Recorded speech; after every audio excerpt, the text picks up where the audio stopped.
In a split second, an ordinary evening takes a dangerous turn, revealing an unseen battle between power, bias, and the pursuit of justice. Aiden Parker, head of internal affairs at the Sacramento Police Department, faces an officer who sees him not as a fellow citizen, but as a target. What starts as a routine traffic stop quickly escalates into a confrontation that exposes the very flaws within the system Aiden has sworn to fix. What happens next will challenge everything you thought you knew about authority and accountability.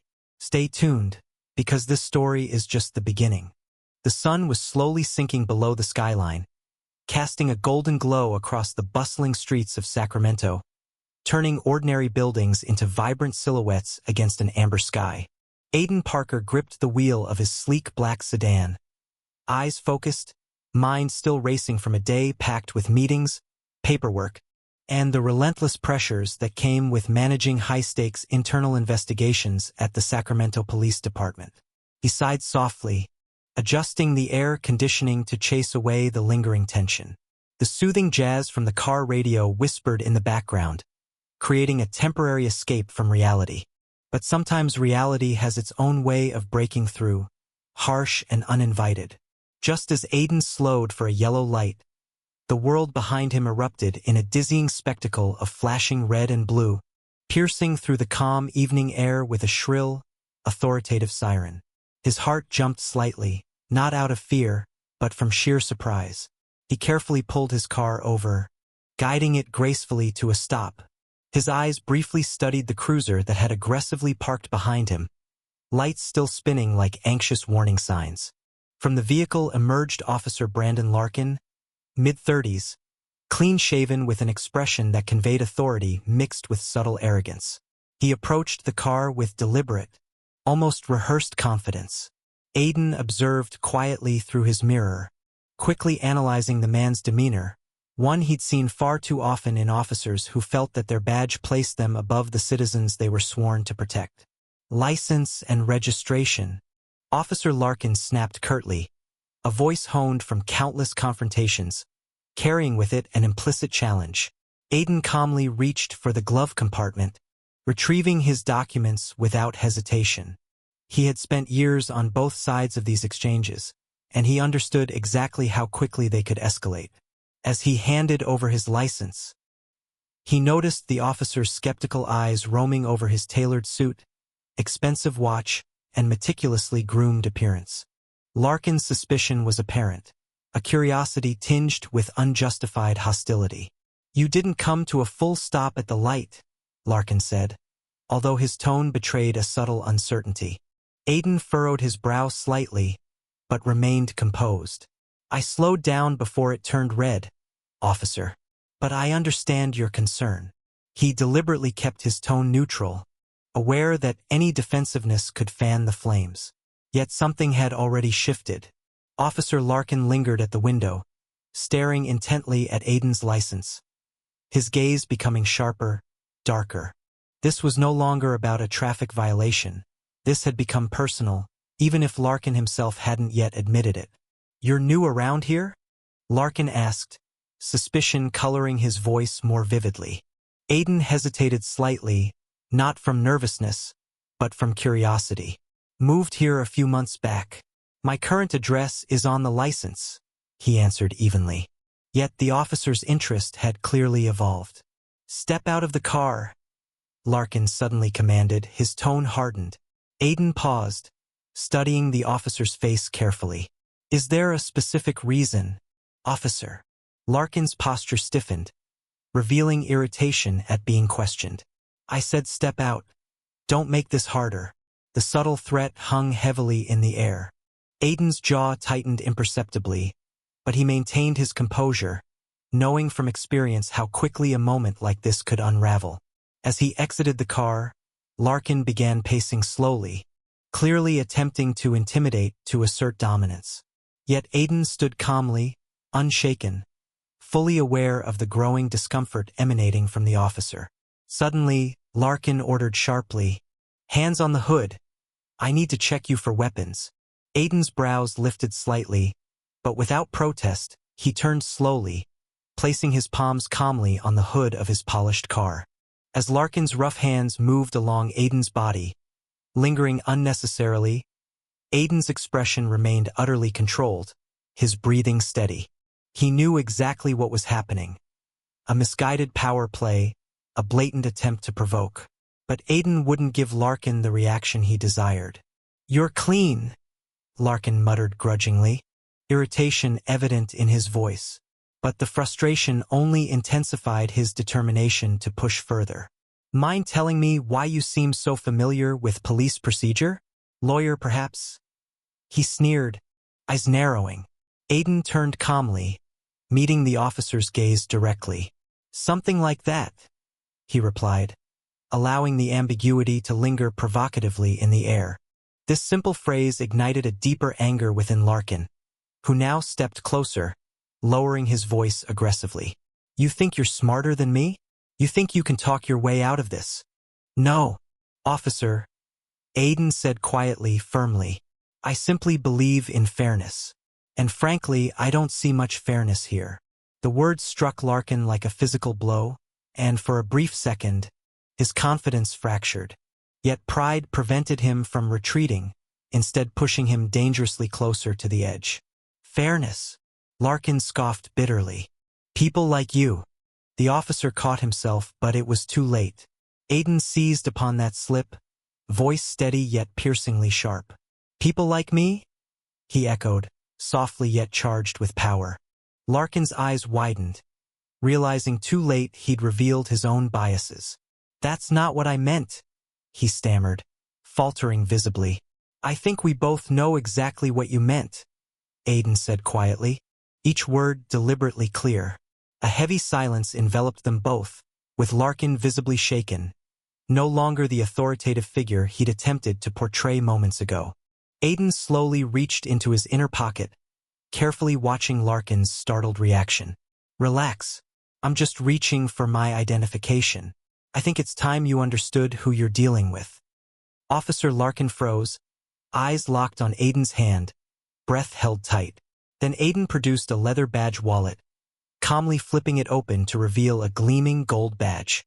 "Aiden Parker, Head of Internal Affairs, Sacramento Police Department," he said smoothly, the calm authority in his voice resonating deeply. Shock washed over Larkin's face, his once confident posture collapsing into bewildered silence. The tables had turned completely. Aiden stepped closer, lowering his voice with purposeful intensity. "The most troubling thing, officer, isn't that you profiled me or escalated without reason. It's that you did all this believing I wouldn't know better, wouldn't understand my rights, simply because I didn't fit your narrow expectation." Larkin opened his mouth weakly, but nothing came out. He knew instantly he had crossed an unforgiving line. "You'll be hearing from me soon," Aiden continued with controlled certainty. "Not as a driver you pulled over, but as the one who decides if you deserve the badge you wear." As Aiden returned quietly to his car, Officer Larkin stood motionless, the fading evening sunlight now heavy upon him, knowing that the encounter he'd initiated might well become the end of his career.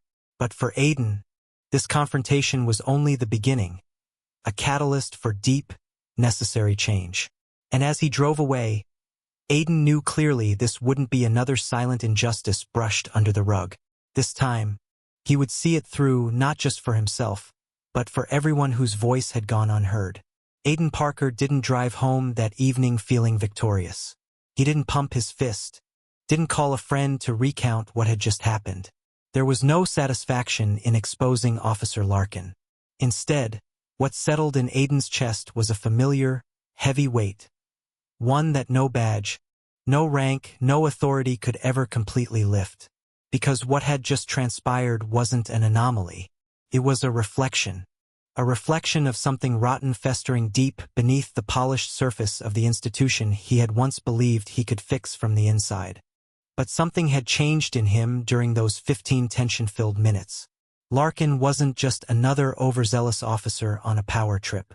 He was a mirror, a symbol of all the systemic failures Aiden had documented, debated, and reported on, failures that were politely dismissed in boardrooms and buried under bureaucratic procedures. And for the first time in a long time, Aiden wasn't going to bury it. That night, sleep didn't come easy. His mind raced with the echo of Larkin's words, the hesitation in his voice, the thinly veiled disdain that almost spilled into something uglier. And more than anything, it was the silence that followed. When Larkin realized who Aiden was, that haunted him, because it proved what he had always suspected. Respect, for some, was conditional, dependent on the badge, the suit, the authority, not the person. By morning, Aiden was already at his office, files spread across his desk like a war map. But this time, he wasn't preparing for a routine misconduct review. This was personal. Officer Larkin's name had crossed his desk before. A vague complaint filed by a delivery driver, an ambiguous report from a college student, a line buried in a quarterly summary. Nothing had ever stuck. Nothing had ever escalated. Until now. But even as he sifted through records and statements, Aiden was careful not to let his personal stake cloud his objectivity. What he wanted wasn't revenge. What he wanted was revelation. A spotlight, not a sword. He knew exactly where to start.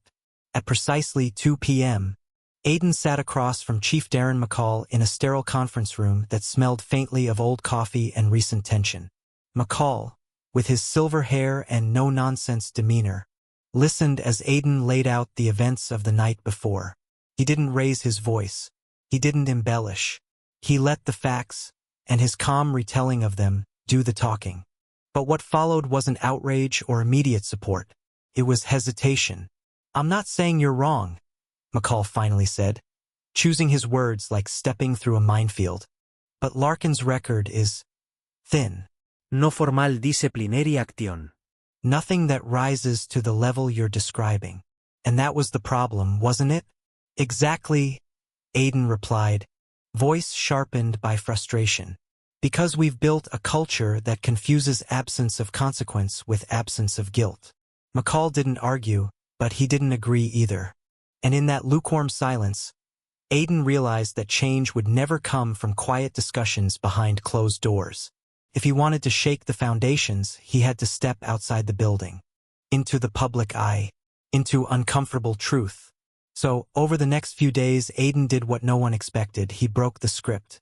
He visited neighborhoods, scheduled open forums, sat down with people who had stories like his, but no badge to protect them. The accounts poured in. Mothers afraid to let their sons walk home after dark. Small business owners who stopped reporting harassment because it never led anywhere. Teenagers pulled over for routine checks that always seemed to end in intimidation. None of it was new to Aiden. But now it was personal in a way it had never been before. Meanwhile, Larkin was pulled into an internal review. Aiden didn't hide his involvement. He sat across from the officer during the hearing, not as a target this time, but as a witness to a system too often twisted into a weapon. Larkin tried to play it down, said he was just doing his job, that Aiden had escalated, that it was all a misunderstanding.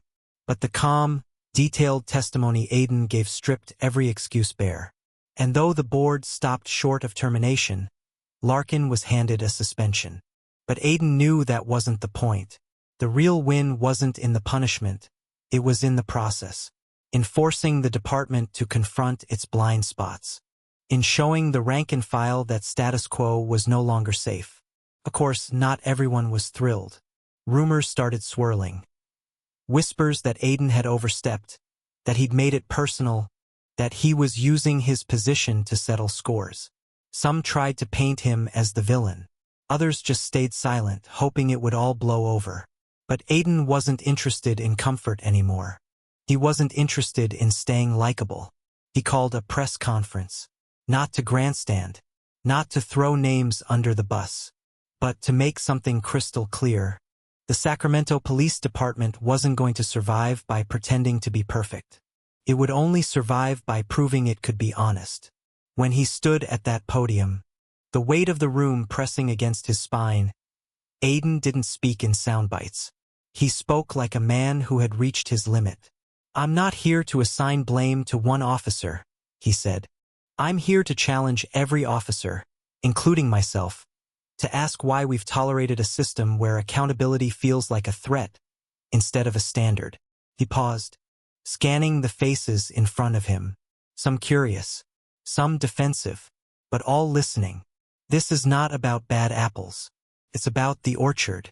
And unless we're willing to dig deep and deal with the roots, we're going to keep harvesting the same poison. There was no thunderous applause when he finished. Just a heavy, necessary silence. The kind that usually precedes something real. Behind the scenes, Aiden pushed for a department-wide review, training protocols, field procedures, complaint handling. It wasn't sexy work. It didn't make headlines. But it was foundational. And he made sure it happened. Even those who didn't like him had to admit things were changing. And so, in a way that no one had predicted, not even Aiden himself, a simple traffic stop became a turning point. Not just in his career, but in the story of a city wrestling with its conscience. Because sometimes justice doesn't come with sirens and courtrooms. Sometimes it comes when someone refuses to let silence win. You'd think a moment like that, the one where Aiden Parker stood before flashing cameras and a room full of skeptical faces, declaring a cultural reckoning within the department, would be the climax. But for Aiden, that press conference wasn't an ending. It was ignition. What happened after that day was less visible, less dramatic, but far more dangerous. Because change, real change, doesn't happen in the spotlight. It happens in quiet rooms, behind closed doors, where resistance is thicker than smoke and far more suffocating.